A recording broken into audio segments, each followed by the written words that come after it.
Very nice bear market price action today. First day we've seen this in a while where the market really sold off this well into the close. A gap continuation short got in. Our blitz package really helped us out.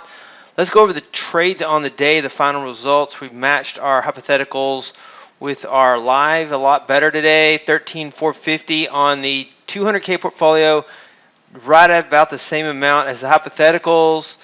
The micros are 3,900 versus 4,023, and I have the latest on the 200K for the week, up 21,420. This weekend we sent out an email about using this drawdown, the blitz package, and all this, and so the live results on the week are about 21,420, going up for this quarter, and equity peaks since end of Q2. So last week we had that brutal week. We were minus $14,700 on the 200K portfolio. We lost 5 days in a row. Today we've had 3 up days, and we're already at 21,420 on the week with today's gains of 13,450. So it's good when you can have your winners can be bigger than your losers. Everything's cyclical, and we haven't pegged away at equity peaks in a while. This portfolio is not at an equity peak. So we have CPI coming into tomorrow. The midterm elections were yesterday. We have crypto news that came out. A lot of factors. Hard to determine how it affects the markets and the strategies, but we had some nice short trades today to take us up, and the dip buyers kind of, tried to several times we saw the dip buyers come in right here, tried to run it up. The market just kind of turned into a, instead of fear of missing on the next big move, there's been this energizing dip buying where the market's about to make a 1,000-point move on the NASDAQ. Mindset for a long time, nonstop, and then today it just kind of lost its edge in the afternoon. I know we have CPI tomorrow at 7:30 a.m. Central Time, so gap continuation. Here's gap continuation. Took the short trade, nice trade. Momentum reversal, took a long trade. Down on the day, EVP1 just stopped out up here. The beginning of the day was a bit choppy, so from the open until about here, it was just kind of a chop fest. And I didn't know how the day was going to turn out. We were up and down, back and forth, and then this extension of this trend down finally happened. And so the prop up did not happen today. That was refreshing to see a trend take place. The market's been trying to go lower, but it keeps getting propped up. And so it's not that I want the market to go down. It's just that's where it's headed. So that's true price action. And Zigzag did well for us on 3 out of 4 trades. The last trade was a loser. Tick Retracer, made a video on that today. Second live trade we've taken up on the day. These are 2 contract trades, so divide this. The output indicator at the bottom, you see that number plus 940. You divide that by 2 to get the result of 1 E-mini. VTNQ, nice trade yesterday, nice trade today, plus 3480. Parabolic VSD, plus 2575, just lots of good short trades. You see the chop with adaptive moving average, got short, got long, got short. Looked like it was going to lose again on this short trade, and then it rolled over. And so the 2023 version did not trade on today. And this is the Blitz. It has 7 NASDAQ strategies, 3 S&P strategies. I'm going to break the results down by the stock index portfolio 18 and the Blitz in a minute. Let's look at the basic 18 that we were trading before this week. Viper was up on the day. It went 2 for 3. Take count trend went 2 for 2. Cobra 3 hit its profit target down here. Nice trade on Cobra 3. Tick reversal 2023 hit its profit target.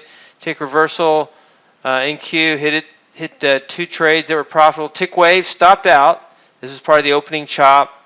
The opening trades oftentimes are our strength and sometimes are our weakness. Right now, lately they've been our weakness, but we have a diversity of strategies that trade differently, and so the opening trades have been our weakness. Tick wave stopped out. E-mini S&P, tick wave stopped out. Tick fader was up on the day, took the counter trend, took a long trade in this downtrend and was profitable. Cobra 3 stopped out, just stopped out up here at the high, part of the opening chop, and so let's look at the results by based on each, what we're looking at for each. So the Blitz setup today was 4 for 6 on the NASDAQ, 2 for 2 on the ES, And here are the NASDAQ trades. Here are the S&P trades per E-mini. 62.52 on the total results on the Blitz setup. And then 68.90 was the total gains on the stock index portfolio 18. The NASDAQ trades were 11.505. The S&P trades were 16.3750. 13.142 were the total hypothetical results. And so good trading. Looking at, it'd be interesting to see CPI tomorrow and how the market responds to that. And we've talked a long time about the current market environment that we're in. I want to remind you of that. We've talked about how, let me pull up a daily chart.